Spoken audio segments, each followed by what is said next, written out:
Nako, heto na po mga karbi natin, sumabog na. Grabe to, shock lahat, kapapasok lang, bistado. Bulabog na, sumabog pa. Ayan mga kababayan, patungkol po riyan ang ating alamin sa video ito. Pero bago po natin simulan yan mga kababayan, palike naman po ng video ito, malaking tulong po yan. Maraming salamat po at eto nga. Bago po natin i-play yan mga kababayan, ito pasadahan po muna natin itong mga nagte-trending na balita dito po sa social media. At eto nga ang balita. Nako. Eto na naman ang balita kay President Bongbong Marcos Jr. Sabi po kasi din dito mga kababayan sa balita, Marcos Jr. hindi na umano kumakain at natutulog para sa mga Pilipino. Ito po ang pahayag ni President Bongbong Marcos Jr. Sabi niya po dito, hindi po kami titigil, di po kami magpapahinga, hindi na kami natutulog, hindi na kakain. Kumain naman po kayo. Hanggat masabi natin na lahat ng ating kayang gawin ay ginawa natin at naramdaman ng tao. Talagang hindi kayo makakatulog kung yan po ang goal ninyo. Kasi kahit anong gawin nyo po, hindi po ramdam ng taong bayan. No? Siyempre, sasabihin na naman po ni Jose Cler Castro, di ba?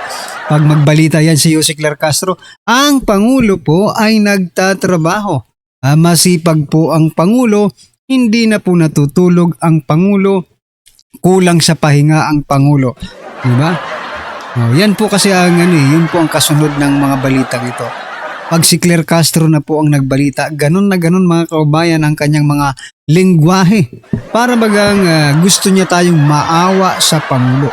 Diyos ko po, kung sa inyo nga po, kung sa taong bayan nga po, hindi kayo naawa sa mga ginawa ninyong pangungurakot. Diba? Bakit naman kami maawa sa inyo? Diba? Kayo na lang po mga kababayan, naaawa ba kayo sa Pangulo sa ginagawa niya? Naaawa ba kayo sa kanilang pagpapaawa? Pagpapaawa sa taong bayan. Ang tanong, naaawa ba ang taong bayan sa kanya? Ito po ang naging komento ng ating mga kababayan patungkol dyan. Sabi po dito ni Kuya Dags, baka totoong may kadoble. Pag matulog siya, isa naman ang gising. Aray ko, baka. Sa dami ng pera, hindi nakakatulog, iniisip saan niya itatago. No? Sabi po yan ni Mark Uday. Sabi naman po ni Ongya, dati pa siya sinasabi na yan.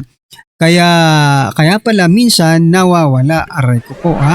Nagtitripping na naman, sabi ni Jackie Gaspin. No? Sabi naman ni Leone, what you see it, what you get. Get out. Ayan. Basta nakahay po, di makakain at di makatulog. Sabi po yan ni Mongsley. Ayan.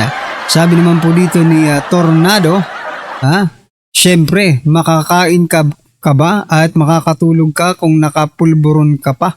Di wag. Oo nga no? Anyway, ano po ang inyong masasabi dyan mga kababayan dito sa paawa effect ng ating Pangulo?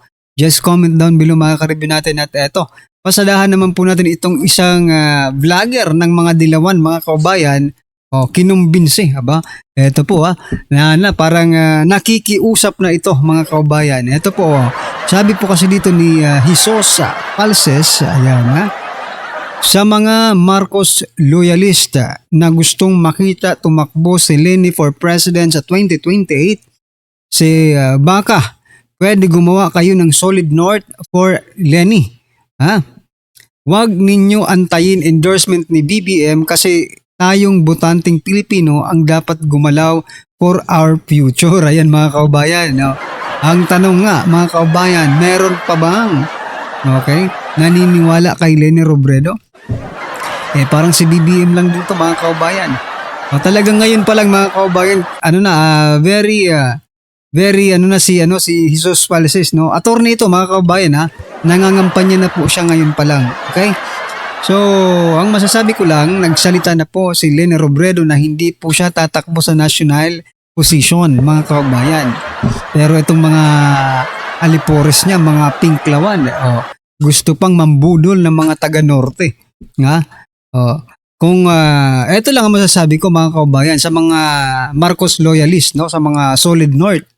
Oh, ang masasabi ko lang sa inyo, kung masaya kayo sa mga nangyayari sa ating bansa, ipagpatuloy niyo po ang pagiging Marcos loyalist. Wala naman tayong magagawa diyan, no? Pero kung hindi niyo po nagugustuhan, hindi walang pilitan to mga kabayan Kung hindi niyo po nagugustuhan yung mga nangyayari sa ating bansa at gusto niyo ng totoong pagbabago, I mean totoong progreso sa ating bansa, nako, mag-Inday Sara kayo, di ba?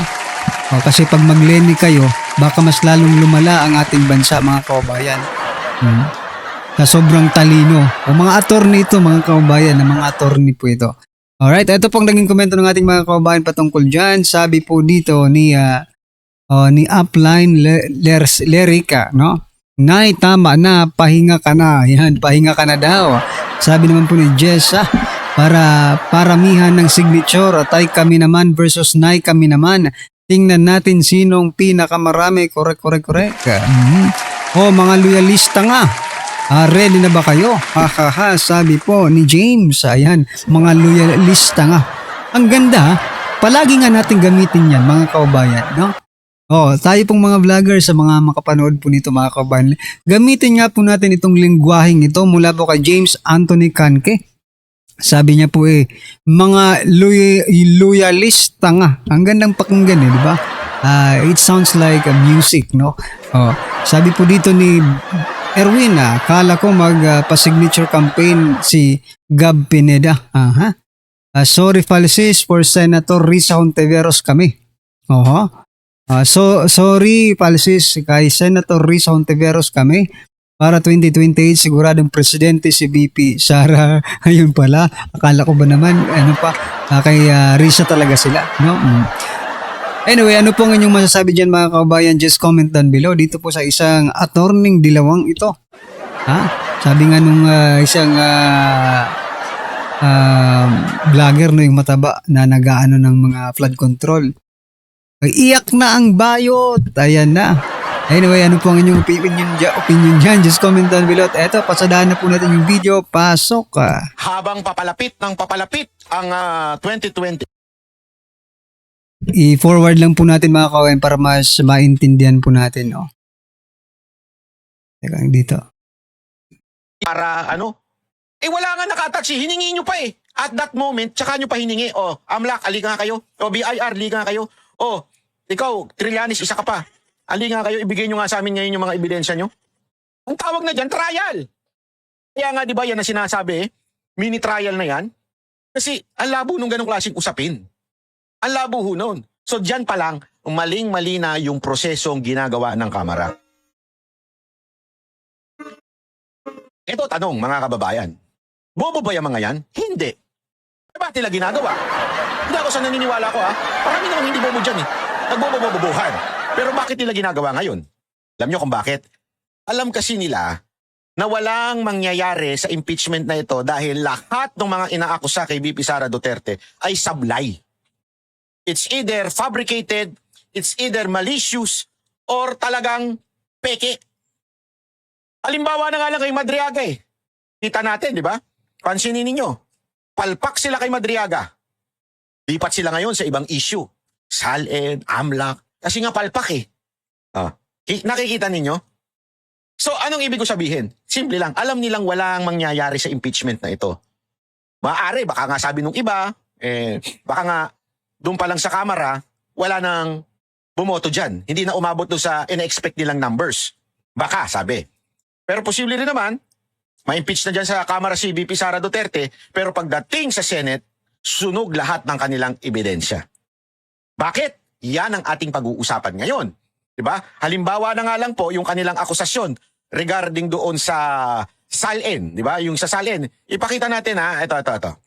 Pakita lang natin yung akusasyon kay VP Sara Duterte para mas mas maunawaan natin. Sa isang pinusisi ng mga kongresista ang SALN o dokumentadong yaman ni Vice President Sara Duterte sa Kamara. Kaugnay pa rin ito ng aligasyon sa impeachment na may nakaw na yaman umano ang bise. Para sa iba pang detalye mula sa Batasang Pabansa, may express report si Marian Enriquez. Marian, saan ba sumentro ang hearing? Anong nailahad dyan? Yes, Ruth, sa muling paggulong ng impeachment hearing ni Vice President Sara Duterte sa House Committee on Justice, sumentro ang diskusyon sa alegasyon ng umano'y unexplained wealth ng bise at umano'y hindi na pagdedeklara ng mga ari-arian sa kanyang salin. Simula pa lang ng hearing, may patutsada na agad ang chairman ng komite na si Representative Jervy Luistro kay VP Sara na absent ulit sa hearing. Pakinggan natin itong kanyang pahayag. Kung ayaw humarap ng vice-presidente, hayaan natin na ang mga numero ang magkwento. Sa pamamagitan ng mga numerong ito, malalaman natin ang tunay na pagkatao sa likod ng posisyon. Diyan pa lang. Alam mo, ganito kahina ang utak nitong babaeng to eh. Diyan pa lang, lumalabas na kaagad yung pagkiling mo. Pinipresenta nyo pa lang yung mga ebidensya, diyan pa lang kumikiling ka na sa statement mo. Bias na bias po mga kababayan eh. Kasi mayroon pong tama, may nag-comment po, no, sabi niya, conflict of interest. Itong mga nandyan, mga kababayan, halos lahat po sila may personal gain, no, na gustong makuha dito sa kay BP Sara. Ang iba dyan gustong gumante. May mga personal interest po sila, mga conflict of interest, no? Kasi dapat nag-i-inhibit ang mga ito. Kaya itong chairman nila, yung chairman na yan, di ba? May utang kay BP Sara. Pinahiya ni BP Sara sa publiko dahil may utang nga. Ngayon, gumaganti po ito mga kababayan. Gumaganti po. Si Dilima gumaganti. Si Ridon gumaganti sa Duterte dahil tinanggal. Si Trillanes gumaganti sa Duterte dahil siya ay sinungaling, napatunayang sinungaling sa panahon po ni former President Duterte. Di ba? At hindi na makaupo sa national position dahil sa mga Duterte. Dahil wala nang nagtitiwala sa kanya. So, lahat po sila dyan, mga kababayan, walang magandang sasabihin kay BP Sara, no? Puro paninira po ang maririnig natin dyan. Paano mahuhusgahan ng tama yung mga ipinipresentang supposedly ebidensya na wala rin naman kung yung mismong head, ito kasi ang head ng chairperson ng House Committee on Justice siyang head. So dapat dyan pa lang, hindi ka bias. Dapat we would listen. Dito pa lang, para ka na nga nangangampanya. Dito pa lang, halatang propaganda niya yung ginagawa ninyo dyan. Dyan, nabuking ka na kagad Nabuking na kagad yung ginagawa niyo dyan sa kamera Siya ba ay tunay na public servant o isa pa lang private billionaire? Samantala, unang sumalang ang pagbusisi sa Statement of Assets, Liabilities and Net Worth o SALN ng BISE. Present si Ombudsman Boying Remulla at ang Central Record Division Office. Dito isa-isang kinumpirma ang bawat total net worth ng BISE sa mga taong siya ay nasa public service mula 2007 hanggang 2024. Taong 2007 nang magsimula si VP Sara bilang Vice Mayor ng Davao City. Meron siya higit 7 million pesos na total net worth at nasa 2 million pesos na cash on hand. Mula 2007 hanggang 2018, nagdedeklara ang BISE ng cash on hand o bank deposit sa kanyang SALN na umabot sa 3.795 million pesos. Pero simula 2019, tumigil nang magdeklara ang BISE ng detalye sa kanyang cash hanggang 2024. Kinumpirma ng Ombudsman na ni 5 walang cash declaration ang BISE. Pakinggan natin itong reaksyon dyan ni Congressman Chua. Noong 20 Pakinggan nyo to pakinggan nyo to. Ito, propaganda. Ito si Chua, magaling din magpropaganda to Magaling tumahol to 19 at 2024, kahit na 5 po, wala po siyang dineklara na cash at saka cash on hand. Ito, tingnan nyo yung tanong wala po ba siyang dineklara? Kasi inaano nila yung blanco Okay? Yung blanco, tingnan nyo yung sagot. Sasagutin niya ba ng diretso at sasabihin niya walang dineklara? Tingnan niyo. Po ba? Based on the submitted SALN, Your Honor, wala pong nakalagay na cash on hand or bank deposit. Kahit 5 po? Wala pong nakalagay, Your Honor. Hindi Hindi wow. Doon pa lang alam mo na propaganda Office sa office Pero alam mo mga kababayan, kasi kung aalamin mo, ang SALN ay hindi naman po ito sa ombudsman lang sinasagmit. Para lang sa kaalaman ninyo. Marami hong pinagsasagmitan yan. Maaari nga rin sa Civil Service Commission Pero sinasabi lang nito, yung kaya nga yung papansin ninyo yung ombudsman, yung si Madam, ano sagot? Hindi siya masyadong makadiretso ng sagot. Basta yung sa amin, ang sinagbit, medyo may blanco lang. Di ba? Hindi nga niya masagot Kasi kung ang totoo niyan, hindi naman po dyan lang sa ombudsman. Diba? Hindi lamang naman po sa ano yan eh. Karaniwan ito sinusumiti sa mga opisinang may jurisdiction sa kanila. Hindi lang naman po sa ombudsman yun. Maaring sa iba din. Kaya nga, dito magtataka ka, ngayon pa lang nila kinuha yung SALN. Pero ginamit na nila yon doon sa impeachment complaint. So wala pa pala silang kaalaman na meron discrepancy doon sa SALN and yet ginamit na nila sa impeachment complaint. Ngayon, naghahanap sila ng butas. Di ba? Kaya nga ang tawag dyan, fishing expedition. Pumarap din sa pagdinig. Bro, sumarap din nga sa pagdinig yung Executive Director ng Anti-Money Laundering Council o AMLAC na si Attorney Ronald Benaventura. Dito inilahad niya yung mga pinakukuhang dokumento ng mga suspicious o yung mga kahinahinalang galaw ng mga transaksyon at covered transactions o yung mga lagpas sa 500,000 pesos na transaksyon mula sa mga inireport ng mga bangko ni Vice President Sara Duterte at Ito pa yun eh. Ito pala yun eh. Mukha pa lang, alam mo na eh. Mukha pa lang eh. So yan po mga kabayan yung pinalit no si Benaventura, okay? Bagong ano yan, bagong executive director ng AMLAC mga kabayan, no? Isang linggo pa lang yata. So sumabak agad, titistigo agad mga kabayan. Ay grabe. Ha? Yan ba yung kapalit, no? Nagtatanong lang po tayo mga kabayan kung yan po ba yung kapalit ng pagiging executive director. Alright. Anyway, mga karabin natin, ano po ang inyong opinion, reaction patungkol dyan? Just comment down below at syempre huwag pong kalimutang i-like ang video ito. Maraming salamat po.